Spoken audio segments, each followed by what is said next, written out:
পাম অয়েলের বিচি গ্যাসের আগুনের মতো আগুন জ্বলে। এটা দিয়ে সোয়াবিন তেল তৈরি হয়, পাম অয়েল তেল তৈরি হয়। এই পাম অয়েল গাছ আজ ফল কাটছি, পাকা ফল কাটা হয়ে গেছে, কাঁচা ফল আছে গাছে। মাশাআল্লাহ, আল্লাহর রহমতে এবছর গাছে পর্যাপ্ত পরিমাণ ফল আসছে। এই দুপুরে খাওয়া দাওয়া করলাম, খাওয়া দাওয়া করে বসে আছি। তা পাকা বিচি হাতের কাছে ছিল, আগুন দিলাম একজনের কাছ থেকে গ্যাস লাইট নিয়ে, দেওয়া মাত্র এভাবে জ্বলতেছে।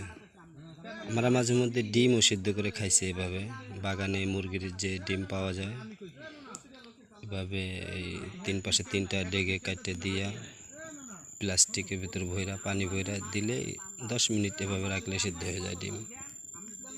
অনেক ডিম খাইছি এভাবে ডিম সিদ্ধ করে। আল্লাহর কি রহমত, কিভাবে জ্বলছে। একটা বিচি উপরে মাত্র দিলাম, এরকম 5-7 মিনিট জ্বলবে। আফসোস হয় যদি এরকম বাংলাদেশে গাছ থাকতো, এরকম বিচি বাংলাদেশে মহিলারা টুকাই নিয়ে রান্না করতে অনেকটা সুবিধা হতো। এখানে 3-4টে বিচি দিয়েছি, প্রায় 15-20 মিনিট জ্বলবে এভাবে, একদম গ্যাসের আগুনের মতো। কোনো ধোয়া হয় না, অল্প ধোয়া।